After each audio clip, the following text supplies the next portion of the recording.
Trump's not putting in the kind of people you would expect. Are we going to see Trump actually deviate away from what he's been saying and continue to supply Ukraine, maybe at a reduced rate? Or is he still going to push through for some kind of end of war ceasefire? There's only one person that matters in a Trump administration, and that's President Trump. It's going to be his decision and his alone, particularly on these major issues. I think Trump will ultimately decide whether to continue aid to Ukraine or not. I think he will push for a negotiation, which Zelensky is more and more amenable to. I mean, he's basically said in the last few weeks that he's ready to negotiate with Putin, something that he's been resistant to saying for the last 3 years of this conflict. So you're already seeing, Zelensky advertising some compromises. Unfortunately, I think what Zelensky and ultimately Trump will find out is that Putin, I think, is still very much focused on maximalist demands. This is The Global Gambit. To go back to Ukraine, and it's been quite an interesting, to use for lack of a better word, English word, week or so. We've had a fair amount of developments on obviously Kursk, but most notably the use of what some people believe to be an RS-26 Rubish missile, but the Kremlin has said and announced it's actually a new missile called the Oreshnik, which I believe in Russian is hazelnut. So is this true?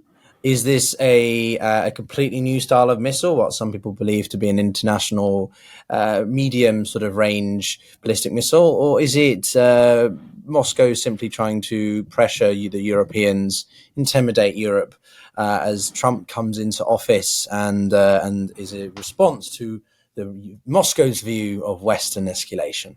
All these themes and more to come up with a returning guest, Dmitri Alperovitch, who is the chairman of Silverado Accelerator, and someone who is very well apt, I think, at talking about great power politics, Russia, Ukraine, but also we've had him on to talk about China and everything. Links to all those videos will be in the description, including his new book, World on the Brink, which I recommend you do read. But Dmitri, thank you very much for coming back. How are you? Great. Absolutely. So, yes, I've sort of done a bit of a probably haphazard job of introducing some of the main themes, but I think what I would like to understand from you very quickly is this just tit for tat kind of escalation? The Russians are responding to what they view as escalation from the West, or is this a new phase we're in because of this quote unquote new missile that they've used? Yeah, I don't think it's a new phase. So this missile, Oreshnik, as they call it, is not new. It's been around. It was first tested in 2011. It was a failed test, and then tested again successfully in 2012 and 2013, and proclaimed operationally shortly thereafter. Although in 2018, they actually froze additional procurement of that missile to refocus limited state resources on other projects, particularly their avant-garde hypersonic missile. So it's not actually clear how many of these they have in stock. The most interesting thing about this is, as you said, it's an intermediate range ballistic missile with capability to deliver multiple reentry vehicles, so multiple warheads. It's not clear in this particular use case whether those warheads were independently targetable or not, but nevertheless, it's fairly capable. And of course, most importantly, it has capability to deliver a nuclear payload. But of course, this was a conventional strike. Look, fundamentally, what this is about is Putin's frustration that his nuclear blackmail and his both overt and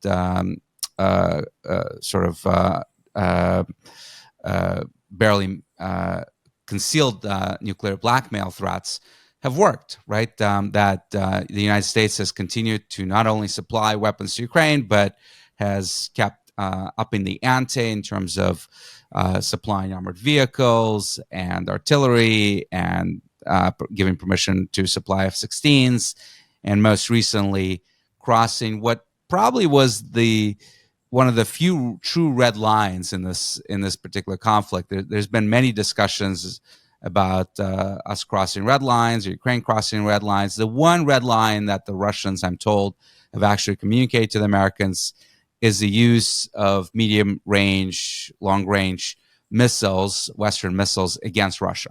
And that line was just crossed a couple of weeks ago when the Biden administration approved the use of ATACMs against Russian territory, and both ATACMs and then later on Storm Shadow cruise missile was also used against Bryansk and Kursk Oblast. So Putin doesn't know what to do, quite frankly, right? He doesn't really want to go and escalate nuclear, because at the end of the day, as much as he says that this conflict is existential for Russia, in his heart of heart, he knows it's not, right? And he's not willing to risk his own life and, frankly, Russia itself for Ukraine. I'm fairly convinced of that.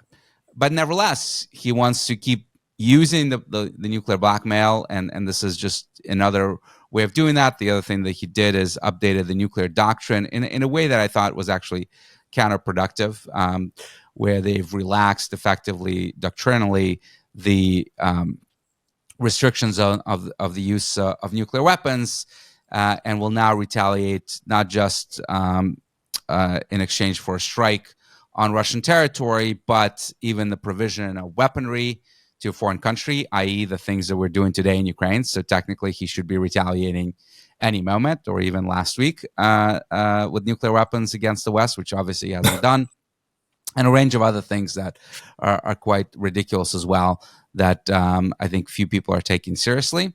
So in fact, what he's doing with these temper tantrums is reducing his credibility and reducing, I think, the Russian nuclear deterrence, because at the end of the day, we're already crossing the lines and he is not responding to them. So, I think it just shows how frustrated he is that he's not able to prevent the Western support for Ukraine, despite all these threats. We can go into the psychology, I think, a little bit later, but what I wanted to ask in sort of relating to this, obviously, suggestion that this is a experimental weapon, which you've illustrated it isn't, but he has also hinted at the prospect of using sort of other new weapons without really going into much detail about this.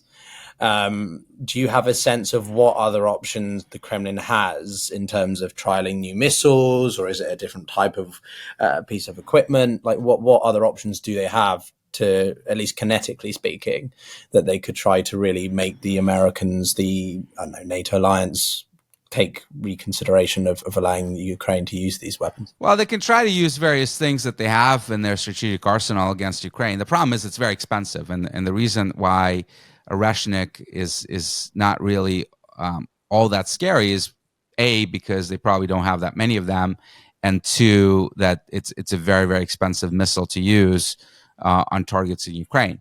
So from a cost benefit perspective, it just doesn't deliver a lot of particular benefits to Russia, and they have other options as well. So it is more of a signaling thing rather than anything else, and I don't think a very effective one.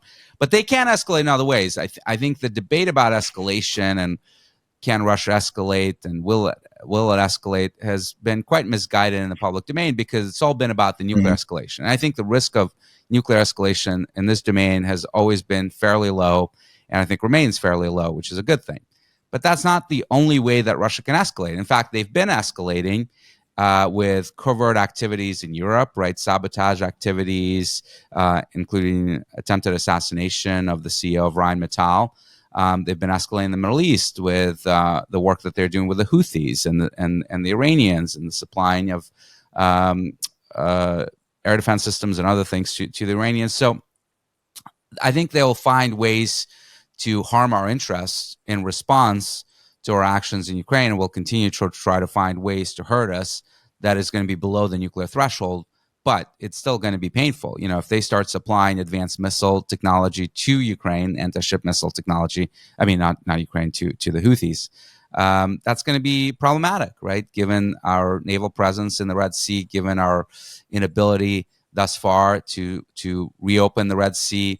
So there's just a lot of ways in which they can respond that I think people are not necessarily paying as much attention to. On the economic aspect, of course, cost is important. Trialing weapons is not exactly great either, because you destroy all the equipment that you're going to be testing them with. But from a sustainment perspective of, what this does for domestic industry productions, right? The Kremlin is seeing a wartime economy that is still doing kind of well. I'm going to draw people's attention to the ruble rate to the dollar. It's doing fantastic right now.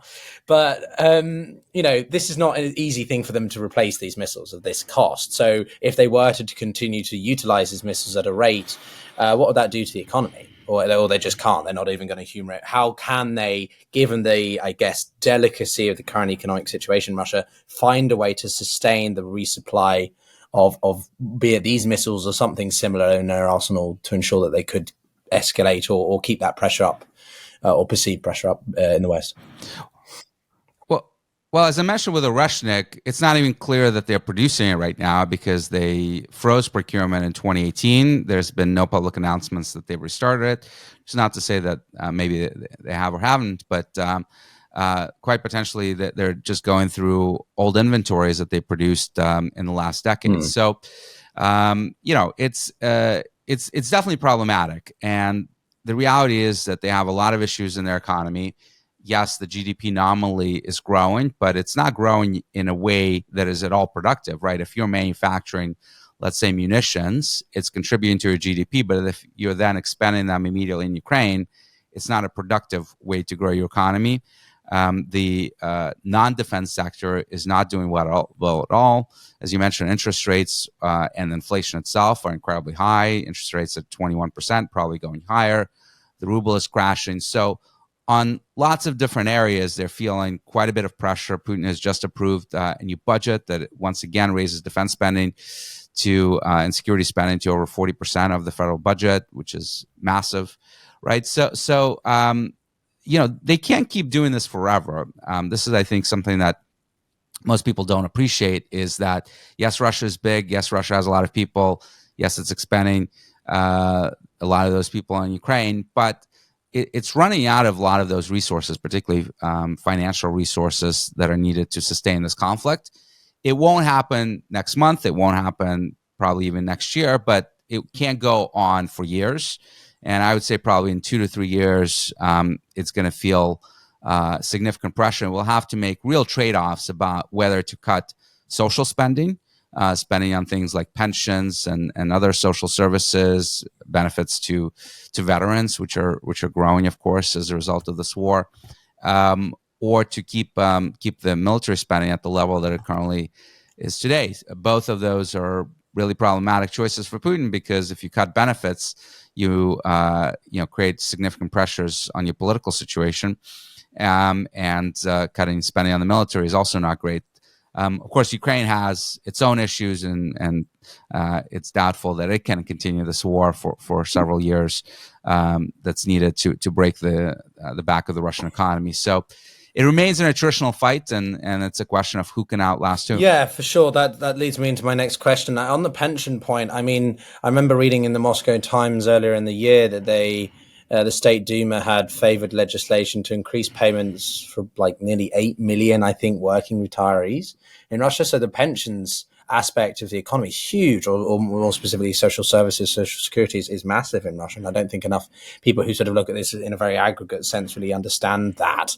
So if you start cutting that sector, you're going to see a huge repercussion, I think, amongst an electorate base that Putin is very reliant on. Not that it's really about true elections, but on this time frame aspect, for me, is this simply about both Moscow trying to up the ante as much as possible, and Biden particularly trying to give Ukraine as much as possible to leverage it, so that Ukraine's is in best position for the inevitability of Trump reducing it and putting pressure on Kyiv to begin negotiations? Is it all about maximization in this 60-day time frame, whatever you want to say? Well, to be honest with you, throughout this conflict, I found it easier to explain what Putin is likely doing or is likely to do than to explain what America is doing, because we've been quite rudderless in our strategy, right?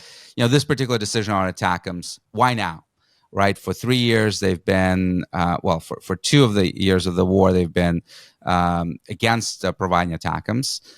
They provided them finally last year. And of course, restricted their use to within Ukraine. And now, with 2 months left in the Biden presidency, they're relaxing the restriction on the use of those munitions against Russia.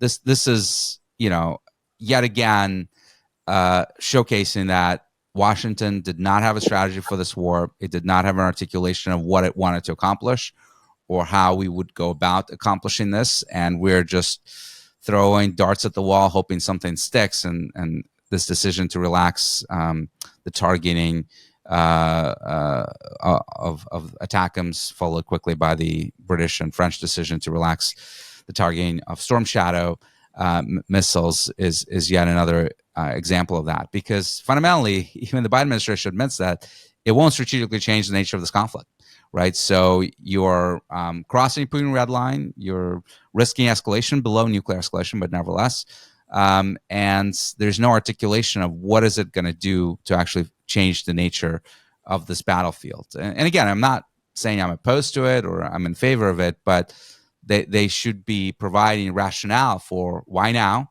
why not before, and what is this going to do to actually help Ukraine win this conflict? Yeah, it seems to me that the missile attack on Dnipro was, a new form of the Kremlin trying to really coerce the West into making some kind of deal. They seem convinced almost that sort of by allowing Ukraine to target Russian territory, they are entering directly into competition with NATO, right? You could argue, I remember reading one bit earlier in the week, sort of comparing it to sort of 1979, in that, being able to propose negotiations after engaging in threats and escalation is possible. Do you see it as a sort of similar sense, or is it more because of the broader changes with Trump and stuff coming up? Look, again, this is a temper tantrum by Putin, and it's one that's largely being ignored, right? Which is going to frustrate him even more. But there's only so much things he can do, and certainly very little at this point that he can do against Ukraine, short of going nuclear, which I don't think he'll want to do. So this is the challenge that he faces: is that he sees the U.S. getting more and more involved in the broader West and continuing to escalate by provision of more and more advanced weapon systems and so forth. And there's nothing you can do to stop it, because at the end of the day, this is what he doesn't appear to understand about nuclear deterrent, is that nuclear deterrent, I think, fundamentally is only useful for one thing and one thing only, which is to deter nuclear strikes. And it's not actually useful for anything else because, look, you've had a rich history of nuclear-powered nations being attacked conventionally, and that is not being deterred. You can look at 9/11, United States being attacked. You could look at Israel with October 7th. You can look at this year with Kursk Oblast, an undisputed Russian territory being occupied to this day by Ukraine, not being deterred by Russian nuclear arsenal, and numerous other examples throughout history. So the reality is that nuclear weapons, yes, they're useful, but they're useful for that one thing, which they are deterring. No one is about to strike Russia with nuclear weapons. But short of that, it's just not very useful. I certainly would agree that the sort of Putin's false perception or misceived perception that, having the most amount of readily available and armed nuclear warheads is somehow going to make a difference. It's not making one. Even if you've got a couple, it's enough to be a significant. But in a conventional sense, it doesn't seem to make a difference. But you say that he's largely being ignored. But is he though? He's being ignored by the people who are currently in power, right? But Biden is what I read one article saying he's not just a lame duck, he's a super lame duck president, and he's on the way out. And it does matter to the people who are coming in and his voter base, right? A lot of people, if you read below the comments in this video, probably when it's released, people will be like, this is crazy. Of course we're worried. We are not ignoring Putin. So what do you say to that? It doesn't matter what the subsequent administration think or what? Do you get what I'm thinking? Well, Donald Trump was on the record long before this decision on ATACMs that he's in favor of ending this conflict as soon as possible, right? And for negotiated peace. So that was already in the cards, and I don't think that this decision to use Oreshnik plays at all into Trump administration policy to try to get to negotiated peace in Ukraine. In fact, his representative that he just announced last week, General Kellogg, has said that he's in favor of actually trying to escalate the conflict and provide even more capabilities to Ukraine in order to bring Russia to the negotiation table and get some leverage over them. We'll see if they can actually do that, because very likely they will not, even if they want to, very likely they will not be able to get another major aid package through Congress early next year. So I'm quite skeptical of their ability to actually get leverage, even if they desire to do so. But we shall see. Yeah, well, I'm glad you came around to mentioning Kellogg and some of the staff, because from what I'm actually seeing, interestingly, Trump's not putting in the kind of people you would expect. He's putting in or signaling he's going to be installing people who are, I wouldn't necessarily say that they want the war to continue outright, but they're definitely not sort of, well, what Vance has said, what other people have said, Ramaswamy, about sort of basically appeasing Putin and giving him everything and cutting Ukraine loose, right? They are talking much more in a conventional sense of like, we're not going to be intimidated by a Kremlin that is bullying us or our allies sort of rhetoric, right? What's your perception of that? Are we going to see Trump actually deviate away from what he's been saying and continue to supply Ukraine, maybe at a reduced rate? Or is he still going to push through for some kind of end of war, ceasefire? I think a lot of people are trying to read the tea leaves based on a lot of these appointments and what some of these people have said in the past. What they're forgetting is that there's only one person that matters in a Trump administration, and that's President Trump.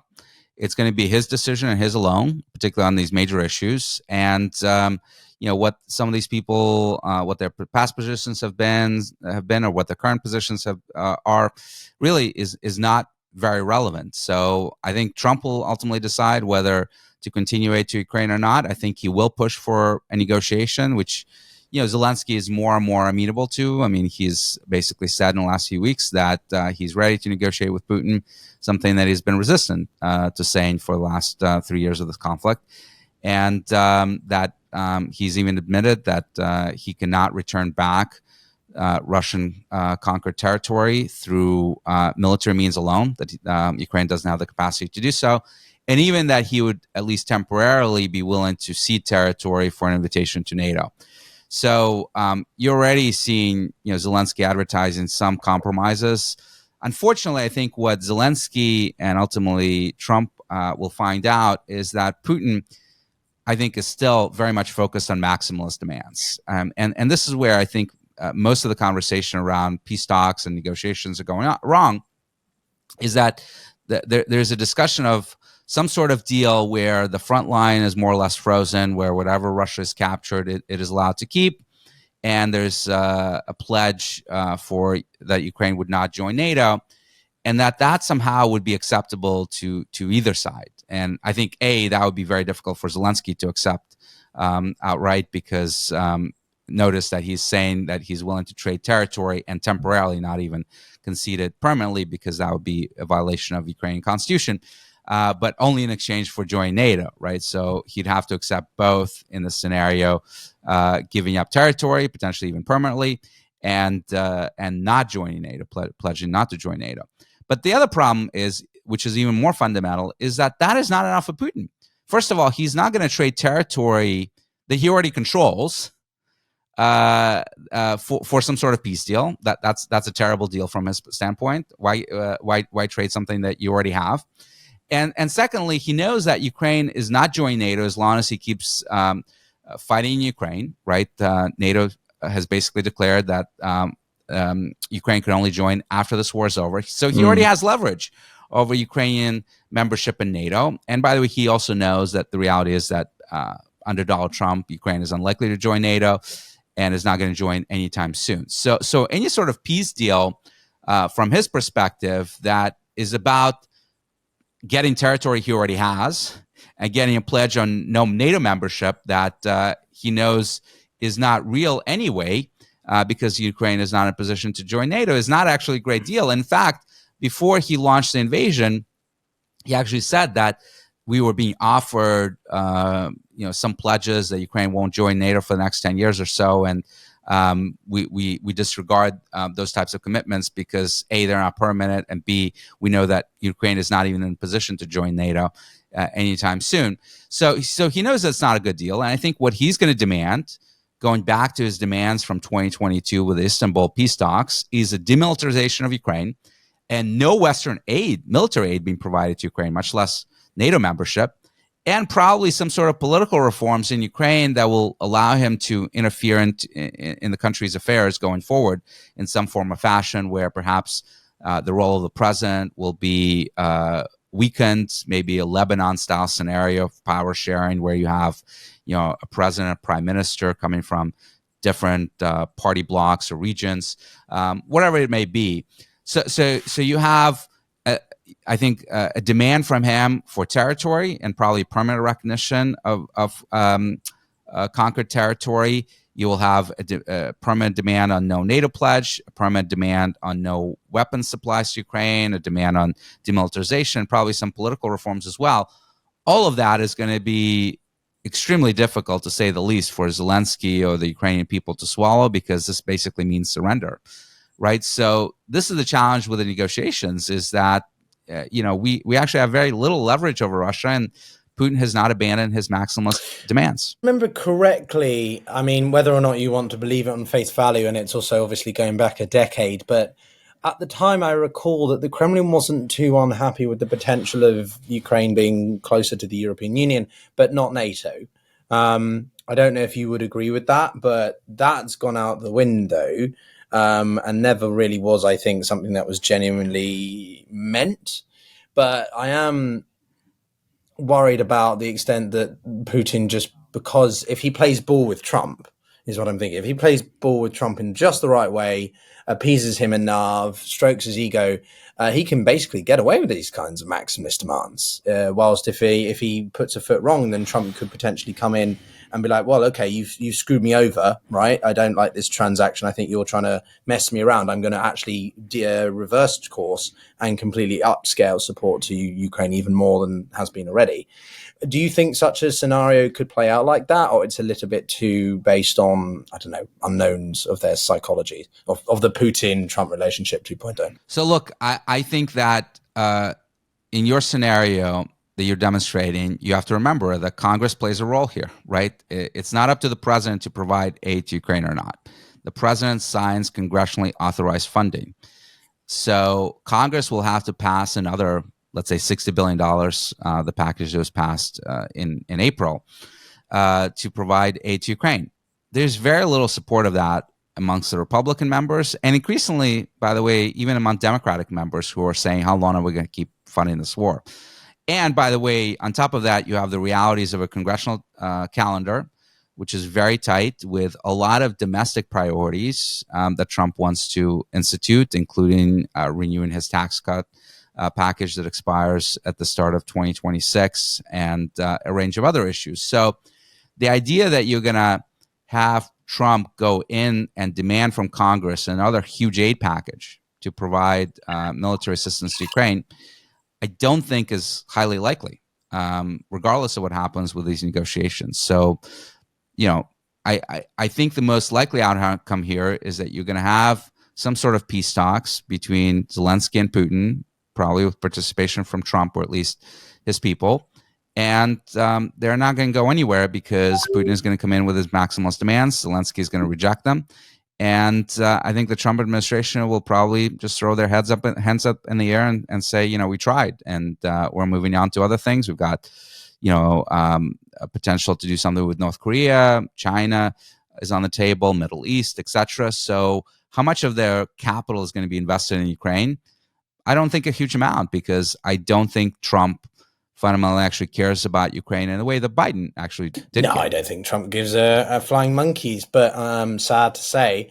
But there is this idea that Trump wants to increase spending, right? I think for me, foreign policy talking, and we can talk about China in a subsequent episode with you maybe, but I think, his foreign policy, his trade policy is all about China. He wants Ukraine out of the way. He doesn't want to be distracted by this. I don't think he gives a crap about what goes on in the Middle East. He's going to let Israel do whatever they want down there. I think he's given them green light for that, basically. Take on Iran and deal with Iran heavy-handedly, maximum pressure, but I don't think he wants to get directly involved head on like he does with China. But with Ukraine, I still wonder, though, whether or not he might surprise us. This whole idea of the DMZ that Vance suggested, was it about a month ago, a couple of weeks ago, this concept for a plan, or concept of a plan, that's the quote that I really, really enjoyed. it's not sustainable for one. It's about 3 times, if not more, that of the Korean Peninsula DMZ. So I sort of feel like Trump, if he wants to increase military spending like he did in his first time, that's going to inevitably involve taking on Congress, which immediately, by extension, probably brings in Ukraine a little bit again. Or you just don't see that he's going to ditch it, and it's all the Europeans. Well, could he support the Europeans more, maybe, or he just doesn't care. Well, I think they're going to demand that the Europeans up their aid, right? The question here is actually not what is Trump going to do. I think that's fairly clear, as much as we can get any clarity on things. It's not even a question of what Putin is going to do, because I think that's also very clear, and he's been very consistent in his demands. The key question is actually, what is Europe going to do, right? Because if American aid is going to be, let's say, go on pause, to be charitable, is Europe going to step up and start providing at least 2 things that are essential for Ukraine to keep fighting?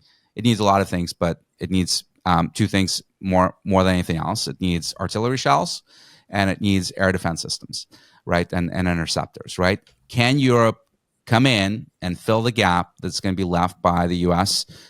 Aid basically, ceasing? And that is the question that is hard to answer. You could see both ways. There's also obviously a lot of problems with German elections coming this spring. Who knows what the new government is going to look like and what it's going to want. A very weak France, a very weak Britain. So who is going to be actually leading the way in pushing the European Union to do more?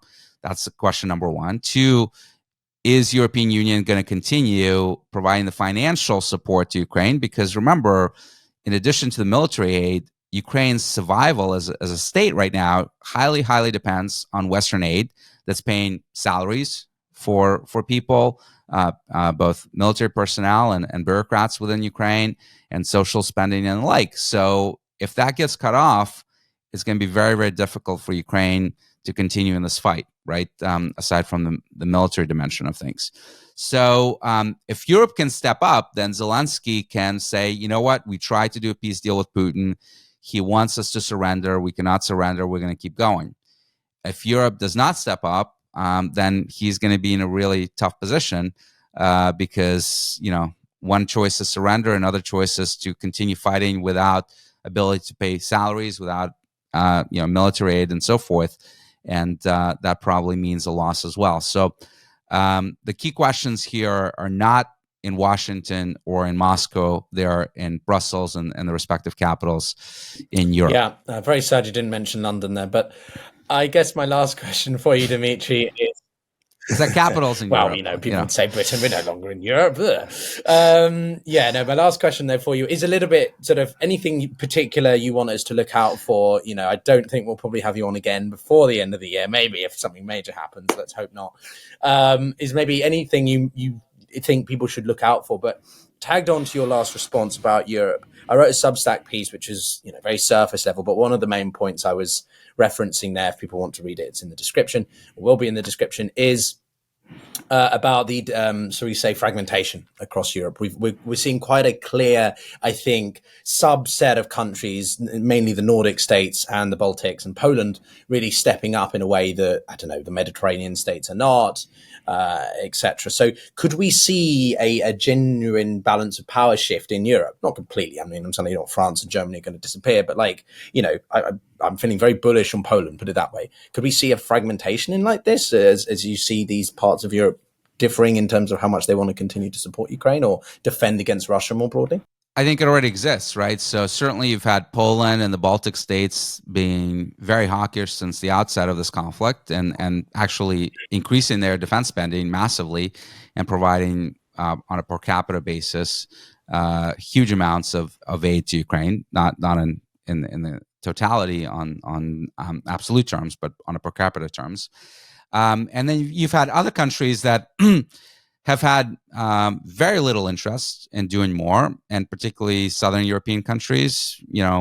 Italy, support among the population in Italy for this conflict is very low, and even some of the Central European states Whether you go certainly Hungary, we know what's happening there, but even in other states, in Bulgaria, in Romania, etc., where political support for Ukraine may continue, but at the elite level, but the population really is ready for this war to be over. The Russian propaganda is very strong there. So this idea that the European Union is this uniform entity with one view on things is never been true, of course, but is becoming less and less true now.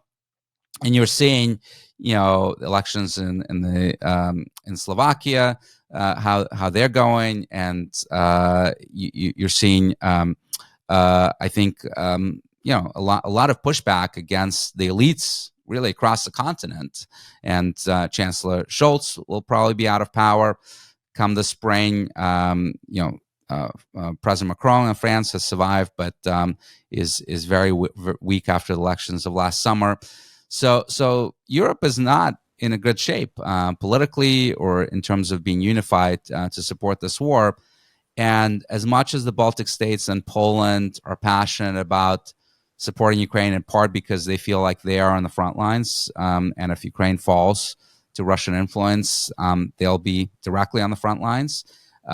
There's not a lot that they themselves can do, despite the fact that they're ramping up spending, because they don't have the budgets, the military production capacity, of course, to aid Ukraine all on its own. So, and at some point, they'll have to start thinking about protecting themselves and investing in their own militaries if they see that Ukraine is going south. I agree. 2025 is, I think, crunch time, if it weren't already, for Europe. And I very much have always felt that Europe needs to have more strategic autonomy and carve its own way out in this growing sort of age of multipolarity, if you want to use such phrases. But Dmitri, it's always a pleasure to speak with you. Everyone that you'll be listening to, Dmitri Alperovitch, who is the chairman of Silverado Policy Accelerator and expert in many things geopolitics. We look forward to having him on again soon. But as we like to say here on the Global Gambit, you either got to get playing or be played. Wish you peace of mind. Take care, everyone.